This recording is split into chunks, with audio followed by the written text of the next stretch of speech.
Everyone, welcome to the prominent academy. बच्चे, मेरा नाम है ममता और आज हम करेंगे quick revision of chapter life processes. बच्चे, इनके एक एक लाइफ प्रोसेस जैसे न्यूट्रिशन, रेस्पिरेशन है, मैंने एक एक टॉपिक को बहुत डिटेल में समझाया हुआ है। आप उनकी अलग अलग वीडियोस भी देख सकते हैं। At the end paper time जब क्विक रिवीजन करनी है तो आप ये देख सकते हो। उनका लिंक आपको वीडियो के डिस्क्रिप्शन में भी मिल जाएगा और वीडियो के एंड में भी मिल जाएगा और आपको प्लेलिस्ट भी मिल जाएगी। तो बच्चे, सबसे पहले लाइफ प्रोसेसेस क्या होते हैं। जितने भी हमारी बॉडी सारे काम कर रही है, हम उठ रहे हैं, बैठ रहे हैं, सांस ले रहे हैं, खाना खा रहे हैं, वॉशरूम जा रहे हैं, वो हर चीज जिससे हम एक जिंदगी चला पा रहे हैं, अपनी जिंदगी को मेंटेन कर पा रहे हैं, ग्रो कर पा रहे हैं, रिपेयर कर पा रहे हैं, वो सारे लाइफ प्रोसेसेस के अंडर आते हैं बच्चे। ठीक है। अब इसमें अगर मैं बात करूं तो हर चीज जो है हमारी, कहते हैं ना, हमें एनर्जी चाहिए, हर चीज की वर्किंग चाहिए, वो हम डिटेल में पढ़ेंगे। सबसे पहले आप ये समझो, जो सिंगल सेलुलर ऑर्गेनिज्म होते हैं, इनमें कोई स्पेसिफिक ऑर्गन नहीं होता जहां से ये अपना खाना लेते हैं या फिर गैसेस को एक्सचेंज करते हैं या फिर वेस्ट को रिमूव करते हैं बच्चे। ये अपनी एंटायरली अपनी जो सरफेस है, अपने सरफेस के थ्रू ही ये सारा काम कर लेते हैं। वही अगर मैं मल्टी सेलुलर ऑर्गेनिजम्स की बात करूं तो हमारे जो है सेल्स हैं वो इन्वायरमेंट के साथ डायरेक्ट कांटेक्ट में नहीं है। तो ये सिंपल डिफ्यूजन से हमारी हर रिक्वायरमेंट पूरी नहीं हो सकती बच्चे। मल्टी सेलुलर ऑर्गेनिजम्स के पास स्पेशल ऑर्गन्स होते हैं जिससे वो अलग अलग जो फंक्शन है उसको परफॉर्म करते हैं। ठीक है बच्चे, ये चीज है। अब आगे अगर मैं बात करूं, जो हमारा फूड और ऑक्सीजन है, ये टेकअप किया जाता है बाय ऑर्गेनिज्म। हमारे अलग अलग पार्ट्स हैं, ये हमें पता है। वही ट्रांसपोर्टेशन सिस्टम होता है जिससे हम जो फूड है और ऑक्सीजन है उसको एक जगह से दूसरी जगह लेके जाते हैं। और जब ये केमिकल रिएक्शंस हो रही है, सब कुछ एनर्जी वगैरह प्रोड्यूस हो रही है, तो बाय प्रोडक्ट्स वगैरह भी निकलते हैं। ये हमारे लिए यूजलेस भी होते हैं और टॉक्सिन भी होते हैं, हार्मफुल भी होते हैं।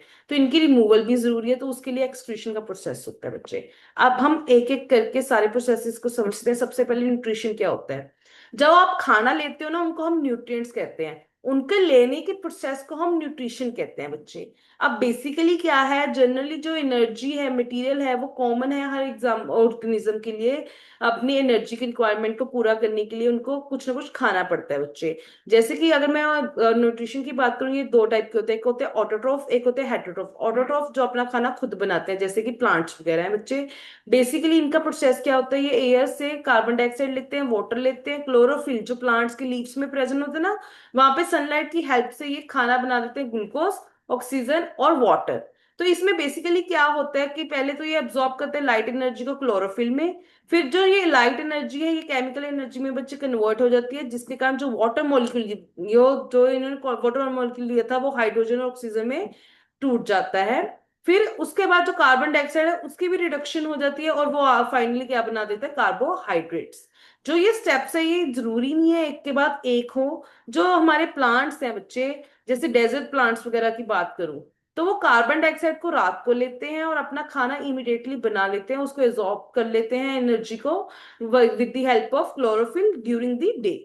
ठीक है, ये समझ आई बच्चे बात। वही अगर मैं अगर आपको बात करूं तो कहते हैं इनके जो हमारे ग्रीन लीव्स होते हैं, इनके ग्रीन स्पॉट्स होते हैं, स्पेशल ऑर्गेनेल्स होते हैं जिसे हम क्लोरोप्लास्ट कहते हैं।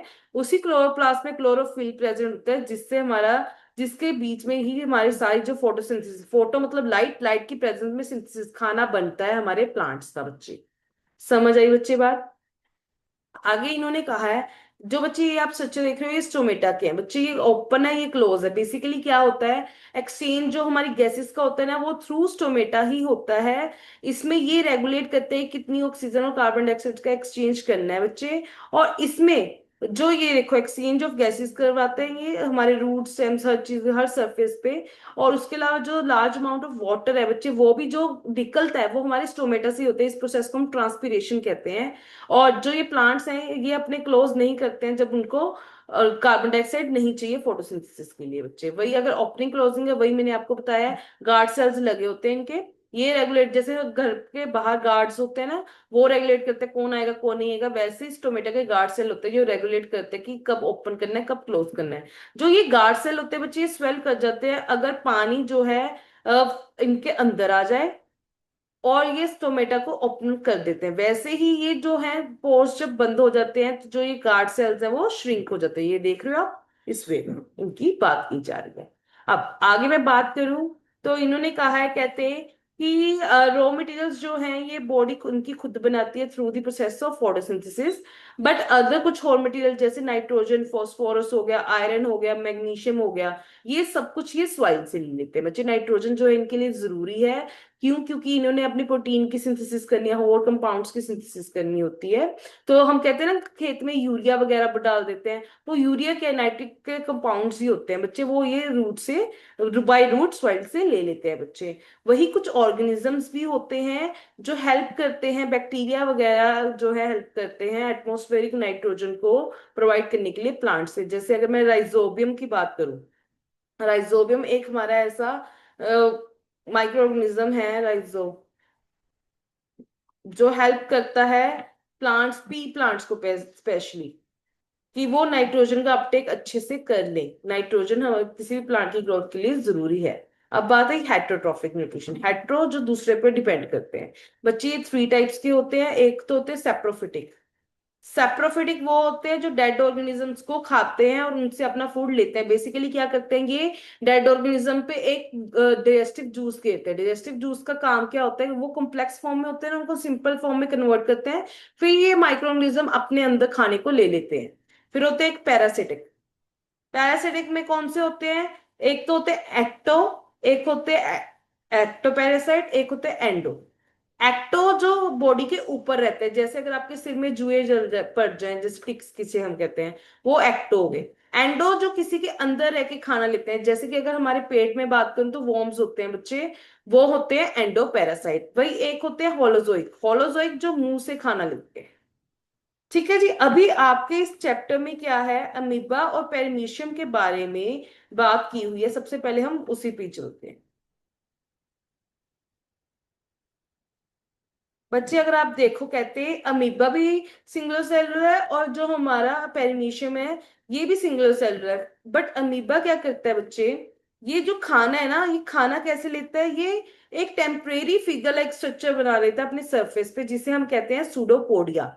ये सूडोपोडिया बना देता है, फिर एक फूड वैक्यूल प्रॉपरली बनता है, जिसमें क्या होता है, ये फूड वैक्यूल क्या करता है, इसको ब्रेक डाउन करने में हेल्प करता है, simple to sorry complex substance to simple compound.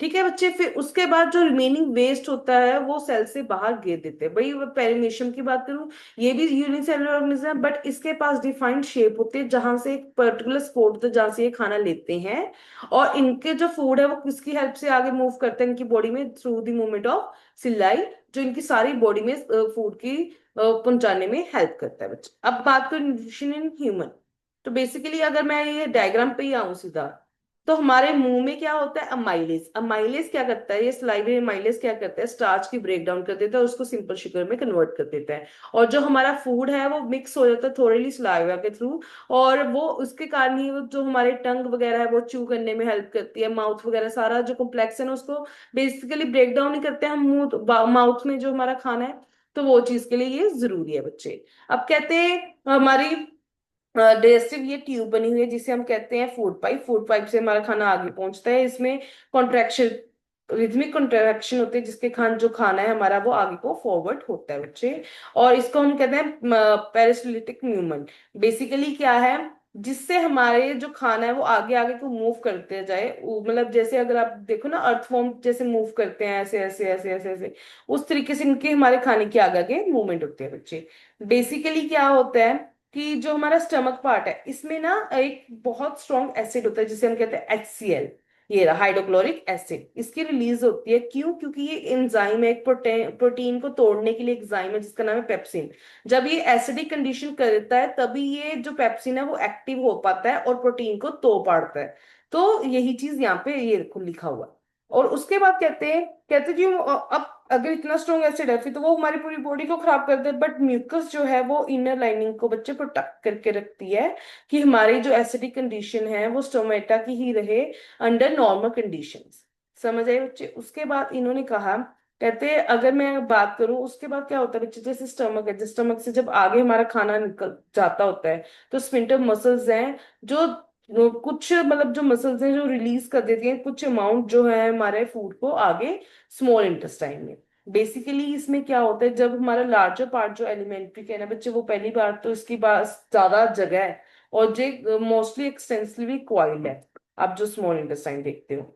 अब इसमें क्या होता है, ये जो स्मॉल इंटेस्टाइन है बच्चे, इस तो एक तो स्टोमेटा का खाना भी आ रहा होता है जिसमें मतलब प्रॉपर इसके भी एंजाइम्स वगैरह होते हैं। बाकी हमारे जो लीवर में ये बाइल डक्ट है, यहाँ से भी फैट के डाइजेशन के लिए एंजाइम्स आ रहे होते हैं। एंजाइम्स होते क्या है, बेसिकली बायोकैटलिस्ट होते हैं जो हमारे खाने को तोड़ने में हेल्प करते हैं। यहाँ पे पेंक्रियास से भी जूस आ रहे हैं। फिर जब ये सारे आ जाते हैं, फिर स्मॉल इंटेस्टाइन के बाद खुद के पास भी एंजाइम्स होते हैं जो हेल्प करते हैं खाने की ब्रेकडाउन के लिए। तो बच्चे बेसिकली क्या है, हमारा खाना टोटली स्मॉल इंटेस्टाइन में टूट जाता है। सबसे पहले इंजेशन होती है, इंजेशन मतलब हम खाना अंदर लेते हैं। फिर डाइजेशन होती है, डाइजेशन हमारी माउथ से ही शुरू हो जाती है कार्बोहाइड्रेट्स के ब्रेकडाउन से। फिर उसके बाद क्या होती है, एब्जॉर्प्शन।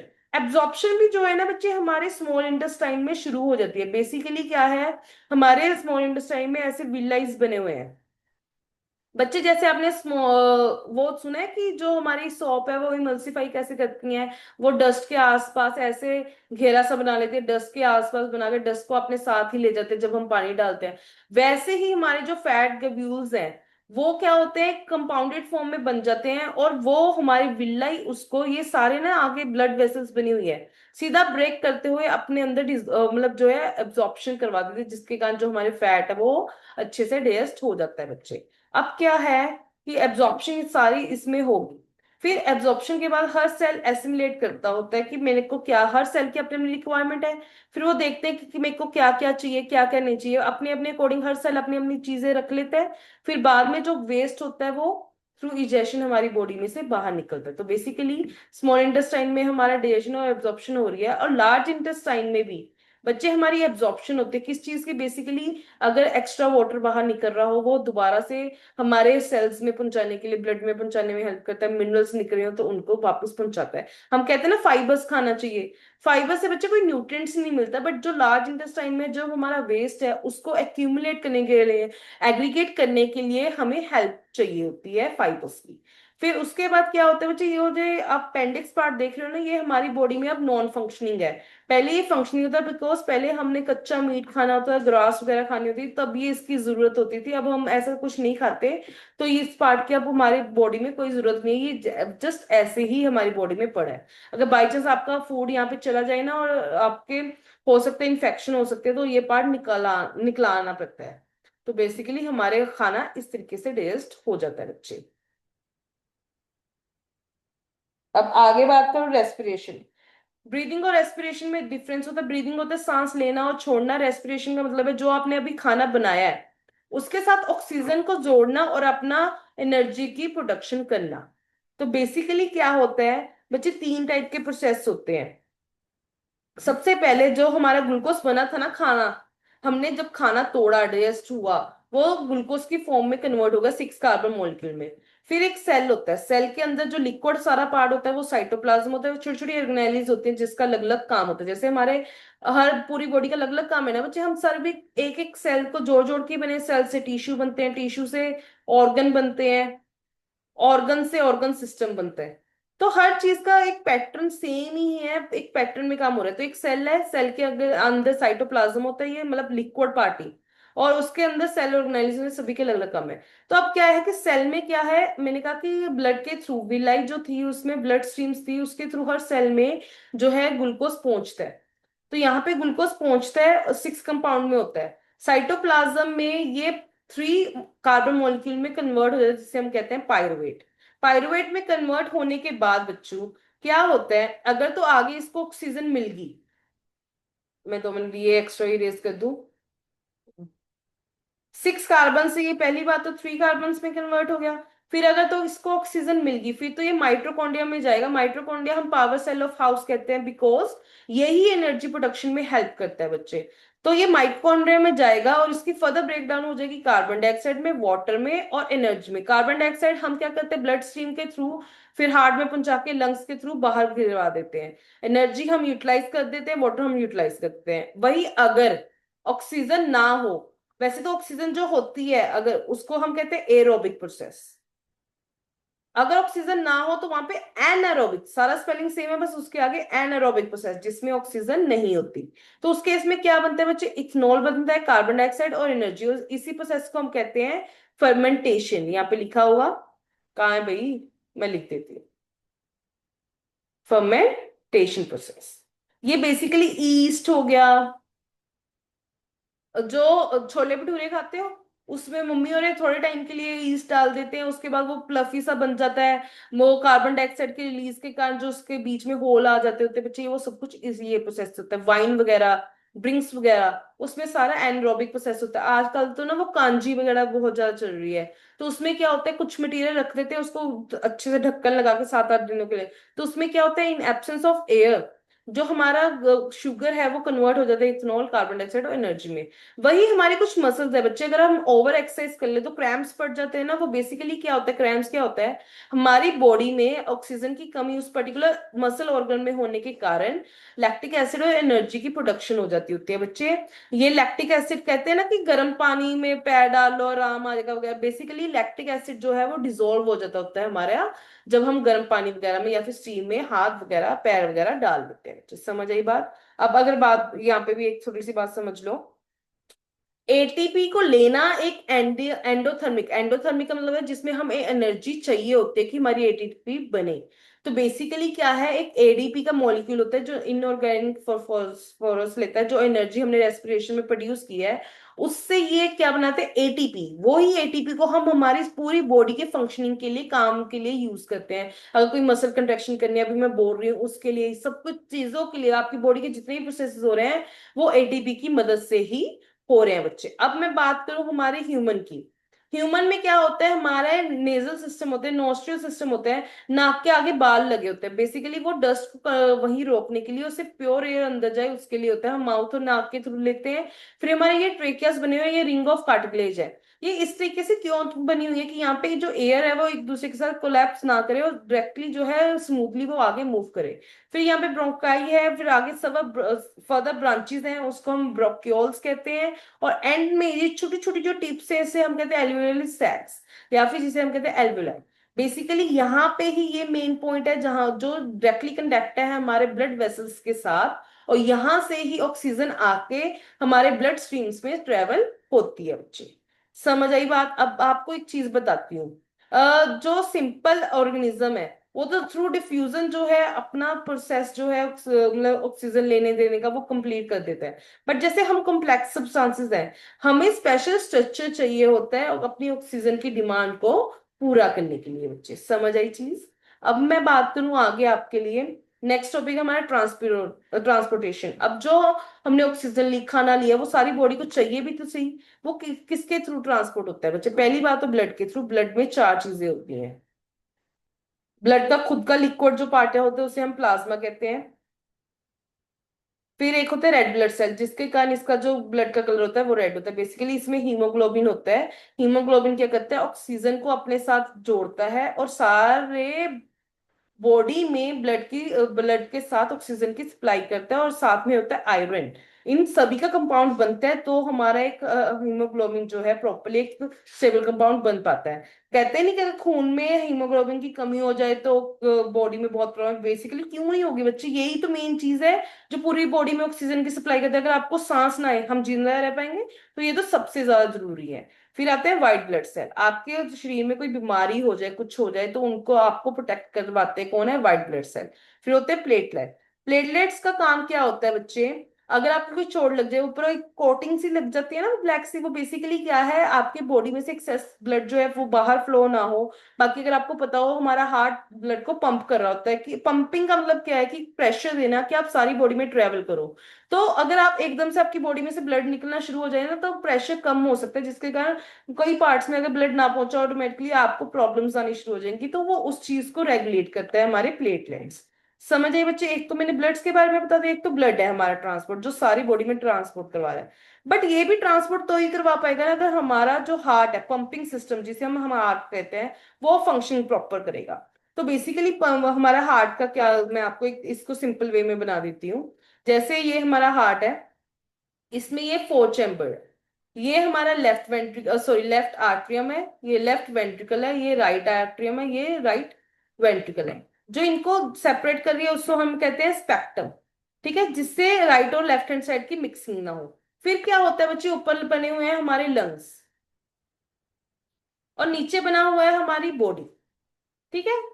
तो लंग्स से एल्वेलाई के थ्रू जो ऑक्सीजनेटेड ब्लड है, ब्लड में मिलते हुए वो लेफ्ट आर्टरी में आता है थ्रू पल्मोनरी वेन। वैसे वेन्स और आर्टरीज का काम होता है ऑपोजिट। आर्टरी ऑक्सीजनेटेड ब्लड लेके आते थे, ये डीऑक्सीजनेटेड ब्लड लेके आते हैं। बट यहाँ पे इनकी एक्सेप्शन है। एक्सेप्शन क्या है कि यहाँ पे जो ऑक्सीजनेटेड ब्लड लेके आ रहा है वो पल्मोनरी वेन लेके आती है। फिर यहाँ पे एक रिलैक्सेशन होती है कि इसमें भर जाए खून। फिर जब बहुत मतलब एक अमाउंट तक खून इसमें आ गया, फिर एक कॉन्ट्रैक्शन होती है। जैसे आपको हाथ को निचोड़ लो ना, मुट्ठी से बांध लो, ऐसे ये बंद हो जाता है, जिसके कारण जो सारा ब्लड नीचे वेल्व बना हुआ है ये खुल जाता है वेल्व, और नीचे हमारे लेफ्ट वेंट्रिकल में ये पहुंच जाता है।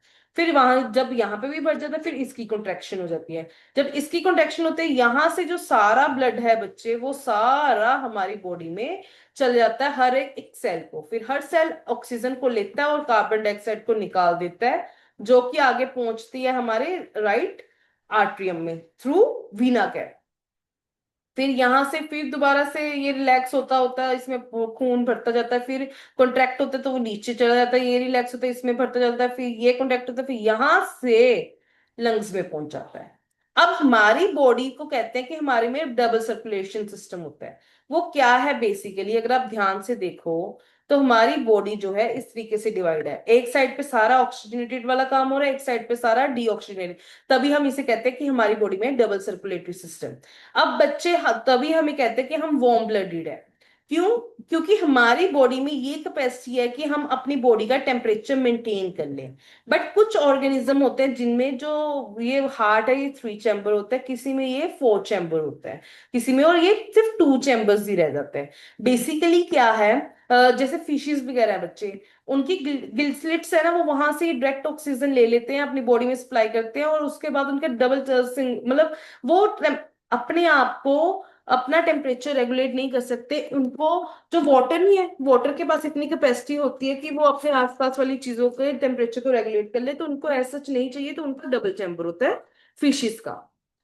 मैं आपके लिए यहाँ पे लिख देती हूँ, फिशिस जो होती हैं इसमें सिर्फ डबल चैम्बर, मतलब एक ऊपर वाला होगा, एक नीचे वाला हिस्सा होगा, बस। फिर उसके बाद अगर मैं बर्ड्स की बात करूं, बर्ड्स में जो है 3 चैम्बर होते हैं। 3 चैम्बर का मतलब क्या, ऊपर 2 चैम्बर्स होंगे, नीचे एक मिक्सिंग, मतलब यहाँ से ऑक्सीजनेटेड ब्लड आया, फिर यहाँ पे डीऑक्सीजन, ये सारा मिक्स ही हो जाता है। फिर हम ह्यूमन मैमल्स जो आते हैं, हम बच्चे, हमने अपनी बॉडी को रेगुलेट करना होता है, तो हमारी जो बॉडी है वो क्या है, 4 चैम्बर। समझ आई बच्चे बात, ये चीज है। अब हम आगे पढ़े, तो आगे इन्होंने कहा है हमें, फिर आ जाती है यही जो मैंने अभी आपको समझाया ना, वही चीज को इन्होंने यहाँ पे एक्सप्लेन किया हुआ है बच्चे। यहाँ पे देखो, अगर आप देखोगे यहाँ पे देखो, फिशेस जो है इनके पास सिर्फ 2 चैम्बर्स हैं, ये इन्होंने वही लिखा हुआ है। ये गिल्स के थ्रू ऑक्सीजनेटेड ब्लड लिखते हैं, जो पास करवा देते हैं डायरेक्टली हमारे अपनी सारी बॉडी पे। तो इनके में सिर्फ एक साइकिल होता है, हमारे में 2 साइकिल। हमारा हार्ट जो है वो 2 टाइम काम कर रहा है, तो हमारे में डबल सर्कुलेटरी सिस्टम है। वही अगर आप देखो 3 चैम्बर्स के लिए, रेप्टाइल्स हो गए, एम्फीबियंस हो गए, इनमें 3 चैम्बर होते हैं, क्योंकि ये टॉलरेट कर सकते हैं मिक्सिंग और डीऑक्सीजनेटेड ब्लड स्ट्रीम्स को। समझ रही बच्चे बात, यही चीज जो मैंने बताई है वही चीज यहाँ पे लिखी हुई है। अब ब्लड प्रेशर मैंने बताया था ना कि पहले हमारे आर्टरीज जो है, जो उसमें खून बढ़ जाता है, वो एक तरीके से कॉन्ट्रैक्ट करते हैं, तो उसको हम सिस्टोलिक प्रेशर कहते हैं। फिर जब नीचे वाले वेंट्रिकल्स में हमारा खून खून भर जाता है, फिर उसके बाद उन पार्ट्स की रिलैक्सेशन होती है, तो उस केस में हम कहते हैं उसे डायस्टोलिक प्रेशर। ये जो प्रेशर है वो इतना ही होना चाहिए, 120 mm सिस्टोलिक, और डायस्टोलिक होना चाहिए 80 mm। अगर इससे ज्यादा हो बच्चे, उसे हम कहते हैं हाइपर टेंशन। ये कब होती है, जब हमारी कंस्ट्रक्शन हो जाए हमारे आर्ट्रियोल्स की, जो ऊपर वाले पार्ट्स हैं, जिससे हमारी जो ब्लड फ्लो है उसमें रिस्ट्रिक्शन आ जाती है, वो प्रॉपरली फ्लो नहीं कर पाते, जिसके कारण हमारी जो आर्टरीज है वो रप्चर हो जाती है और इंटरनल ब्लीडिंग होनी शुरू हो जाती है। अब बच्चे जब ये चीजें मूव हो रही हैं, तो बेसिकली क्या होता है, हमारी 3 चीजें होती है। एक होती है आर्टरीज, एक होती है वेन्स। आर्टरीज थोड़ी सी मोटी थिक होंगी, रीजन वाइल क्या है, ये मेन है जो ऑक्सीजन ब्लड सारे विद प्रेशर सारे सेल्स में प्रोवाइड कर रही है। फिर छोटी छोटी ना नेटवर्क से बने होते हैं, जो हर सेल हर जगह हर चीज पे मूवमेंट करने में हेल्प करते हैं, इनको हम कहते हैं कैपिलरीज।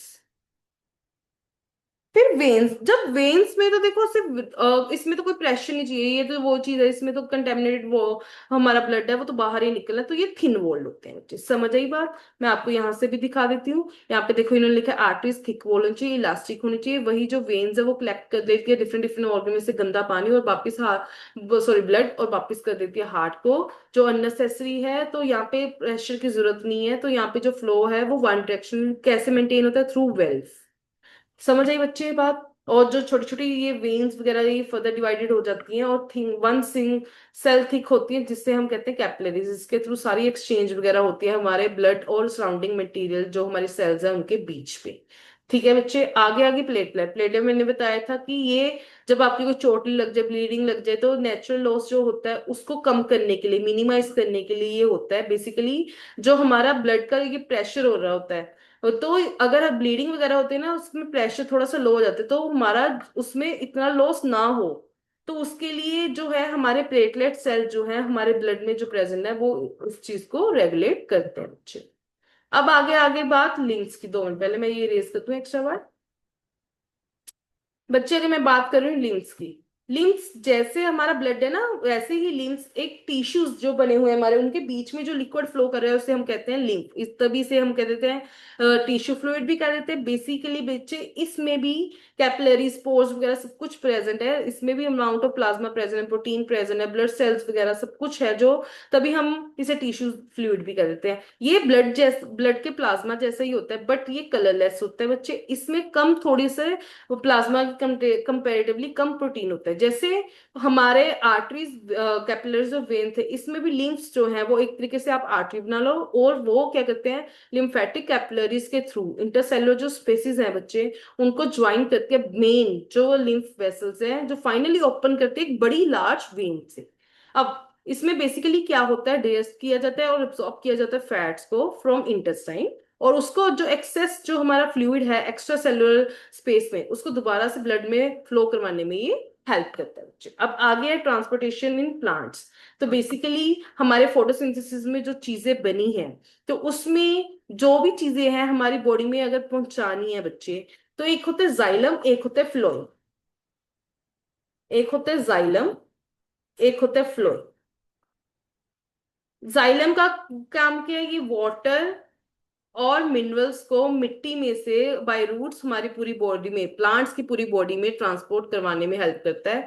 जो ट्रांसपीरेशन का प्रोसेस नहीं होता, जिसमें मैंने आपको बताया था कि हमारे स्टोमेटा ओपन हो जाते हैं और एक्स्ट्रा पानी जो है हमारे प्लांट में से बाहर निकाल देते हैं, तो वो जो ट्रांसपीरेशन का प्रोसेस होता है उससे भी एक खिंचाव पड़ता है, जिससे रूट से जो पानी है वो सारे ऊपर जो ट्री है उसकी हर एक ब्रांच तक पहुंच पाए। वही फ्लोइंग में एक प्रोसेस होता है जिसका नाम है ट्रांसलोकेशन। बच्चे फ्लोइंग का बेसिकली काम है ये फूड को सारी बॉडी में ट्रेवल कराता है। जाइलम की जो डायरेक्शन होती है वो यूनि डायरेक्शन है, वो नीचे से ऊपर जाता है, जो फ्लोइंग में इसने हर डायरेक्शन में खाना पहुंचाना है बच्चे, तो ये मल्टी डायरेक्शनल है। बेसिकली इसमें भी यही काम होता है। अब मैं आपको एक एक करके थोड़ा सा इसके पैसेज के बीच में बता देती हूँ क्या लिखा हुआ है, ठीक है। कहते हैं जो हमारे प्लांट्स वगैरह हैं वो मतलब हमें पता है कि वो सॉइल जो है हमारे नाइट्रोजस वेस्ट फॉस्फोरस और अदर मिनरल्स से बहुत ज्यादा रिच होते हैं, तो ये बेसिकली अपने रूट से इनको ले लेते हैं। और जो ये लार्जर पार्ट है, जो इनके डिफ्यूजन जो प्रोसेस है वो सफिशिएंट नहीं है कि हम सारा रॉ मटेरियल लीव्स और रूट्स तक पहुंचाएं प्रॉपर्ली, तो स्पेशल मैकेनिज्म हमारे इनके बॉडी में प्रेजेंट है बच्चे। समझ आई बात। तो वही अगर पहली बात इन्होंने कहा है कि अगर मैं बात करूं तो एक जाइलम टिश्यू है जो ट्रांसपोर्ट करने में हेल्प करता है वाटर की।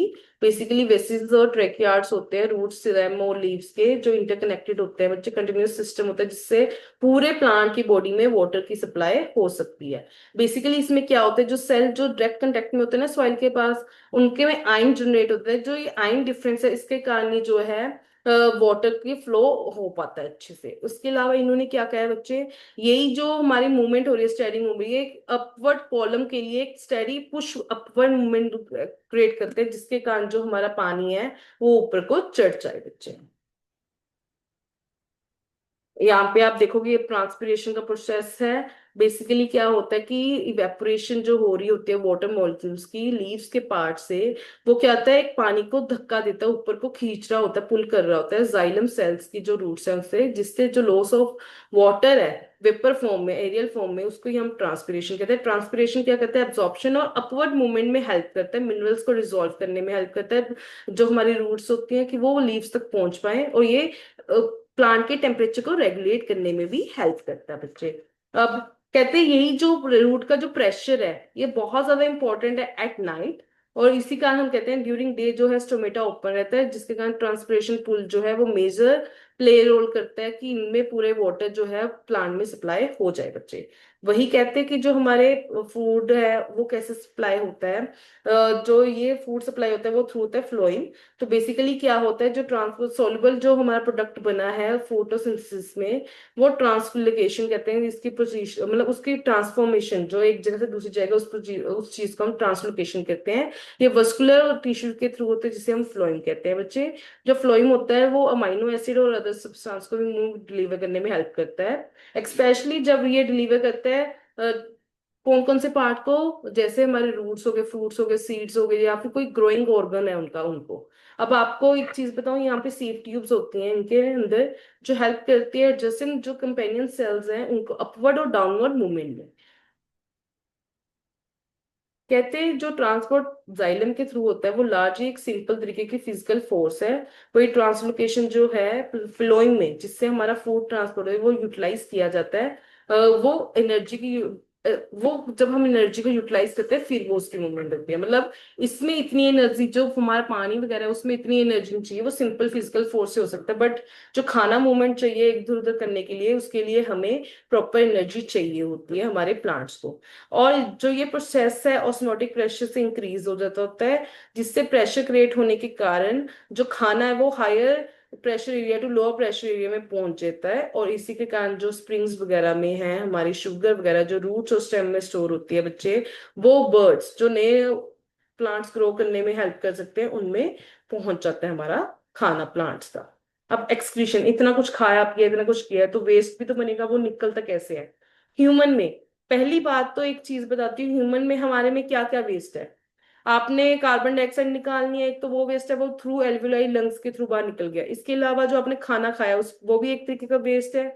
और इसके अलावा क्या है, आपका यूरिन वगैरह।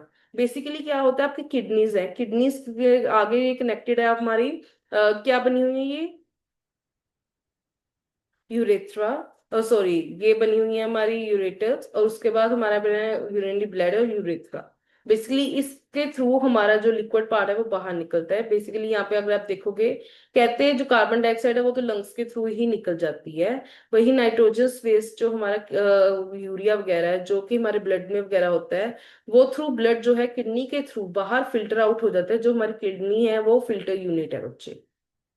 ये थिन वॉल्स कैपिलरीज होती हैं, और हर कैपिलरी जो है कप शेप कॉइल ट्यूब में होते हैं, जिसे हम कहते हैं बोमन कैप्सूल। ये देख रहे हो ना बोमन कैप्सूल, मतलब यहाँ से क्या होता है, हमारे खून की वेसल जाती है, एक तरीके से छाननी नहीं होती कि जो ठीक ठीक चीजें हमें चाहिए वो यहाँ पे रोक लेती है, और बाकी जो गंद है वो उसे आगे भेज देती है। यहाँ पे आप देखोगे कि ये लक्सी ट्यूब है, येलो वाली लक्सी ट्यूब है, तो ये येलो वाली क्या है, जो वेस्ट है उसको एक डायरेक्शन में लेके जा, आगे को लेके जा रही है, और जो बाई चांस उसमें कुछ इंपॉर्टेंट चीजें चले जाए तो वापिस ब्लड वेसल में वो ऑपोजिट डायरेक्शन में ये हमारी ब्लड स्ट्रीम लेके जा रही होती है बच्चे। ये बहुत सारे नेफ्रॉन्स, एक किडनी में ही बहुत सारे नेफ्रॉन्स होते हैं, जिससे हमारी जो है यूरिन की प्रोडक्शन होती है, जो वेस्ट होता है हमारे ब्लड में वो निकल पाता है बच्चे। अगर आप इनकी डायरेक्शन देखो, अगर हमारा जो यूरिन की डायरेक्शन इस डायरेक्शन में, तो ब्लड की जो फ्लो है वो ऑपोजिट डायरेक्शन में है। तो ये आपको आपको शो किया हुआ है। ये कई बार कईयों की किडनी फेल हो जाए, तो बच्चे अगर कईयों की किडनी फेल हो जाए तो देखो ब्लड तो प्योर करना पड़ेगा, नहीं तो अगर आपका ब्लड टॉक्सिक हो गया एट द एंड आपकी डेथ हो सकती है। तो इसमें बेसिकली क्या है, इसमें देखो ये प्रोसेस में रीअब्सॉर्प्शन तो नहीं हो सकती, बट क्या है यहाँ पे एक डायलिसिस यूज दिया जाता है, जो हमारे ब्लड है वो इसमें फ्लो होता है, जो हमारे ब्लड में इम्प्योरिटीज होती हैं वो यहाँ पे लीक आउट होके एक अलग कंटेनर में गिरती जाती है, और जो प्योर होने के बाद हमारा ब्लड है वो वापस हमारी बॉडी में इंजेक्ट किया जाता है। ये आर्टिफिशियल सिस्टम यूज किया जाता है हमारे ब्लड को प्योर करने के लिए। एक ह्यूमन बॉडी में 180 लीटर डेली जो हमारे किडनी है वो फिल्टर कर सकती है हमारे ब्लड को, बट हम सिर्फ एक दिन में 1 लीटर या फिर 2 लीटर ही एक्सक्रीट करते हैं। बेसिकली क्यों? क्योंकि हमारी जो बॉडी में बच्चे फिल्ट्रेशन जो है, बिकॉज जो रिमेनिंग फिल्ट्रेट्स है वो रीअब्सॉर्ब हो जाता है हमारे किडनी ट्यूब्यूल से। ये तो हमने पढ़ा है ना कि वो रीअब्सॉर्प्शन बहुत ज्यादा होती है, नहीं तो अदरवाइज इनफेक्टफुल वाटर मिनरल ये सारा ही हमारी बॉडी में से निकल जाए, ये तो रीअब्सॉर्प्शन हो जाए तो दोबारा से हमारी बॉडी में रह जाता है। अब कहते हैं कि ऑर्गन सिस्टम वगैरह जो है बच्चे, चाहे कोई बंदा मर गया है या फिर कोई बंदा जिंदा है, कोई भी ये एक दूसरे को अपना जो ऑर्गन डोनेट कर सकते हैं। बेसिकली जो डेड हो जाते हैं उनके वो इंपॉर्टेंट बॉडी पार्ट जो उनके अब किसी काम के नहीं, वो किसी और जिनको चाहिए उनको मिल जाते हैं, बट ये एक कंसेंट के अकॉर्डिंग होता है। उनके डोनर जो है उसके परिवार से पूछना पड़ता है, उससे पूछना पड़ता है। बेसिकली ये कब होता है? जब किसी बंदे की कोई डिजीज हो जाए या फिर इंजरी हो जाए या फिर कोई पार्ट वगैरह उनका खराब हो जाए तो बेसिकली ये सर्जिकल मेथड से रिमूव करके एक डोनर से एक ट्रांसप्लांट किया जाता है दूसरे बंदे पे। अब एक्सक्रीशन प्लांट्स में कैसे होती है? मैंने आपको बताया था कि कार्बन डाइऑक्साइड वो यूटिलाइज करते हैं, ऑक्सीजन उनका बाय प्रोडक्ट होता है, वेस्ट होता है। तो वो क्या करते हैं, स्टोमेटा के थ्रू ही उसको बाहर निकाल देते हैं। वैसे ही एक्सेस वाटर है वो थ्रू रेस्पिरेशन निकाल देते हैं। वैसे ही हमारे जो प्लांट्स होते हैं ना, उसमें जो मोस्टली सेल होते हैं ना बच्चे, वो डेड सेल होते हैं। तो ये क्या करते हैं, ये as a form of leaves. Leaves जो आप देखें ना, ड्राई लीव्स जो होते हैं उनको फॉल ऑफ कर देते हैं, उसमें जो वेस्ट होता है उनको इकट्ठा करते हैं और निकाल देते हैं। वही जो मोस्टली ये वेस्ट प्रोडक्ट स्टोर कर देते हैं वैक्यूल्स की फॉर्म में। और इनके अलावा वेस्ट प्रोडक्ट इनका जैसे रेजिन गम्स वगैरह जिसे हम यूज करते हैं ना, वो इनका वेस्ट प्रोडक्ट होता है जो इनके ट्रंक से बाहर दिख रहा होता है। वैसे कहते हैं बाकी क्या करते हैं ये प्लांट जो है वो कुछ वाटर सब्सटेंसेस भी जो है वो सॉइल में एक्सक्रीट कर देते हैं बच्चे। बस इससे ये चैप्टर खत्म हो गया। समझ आया बच्चे? ये इजी चैप्टर था, इतना डिफिकल्ट नहीं था, बस समझने की जरूरत है। ये एनसीईआरटी वाले क्वेश्चन कर लो, इसके बीच वाले क्वेश्चन कर लो, इनाफ है बच्चे पेपर को अच्छे से स्कोर करने के लिए। इतना टेंशन लेने की जरूरत नहीं है। Thank you so much.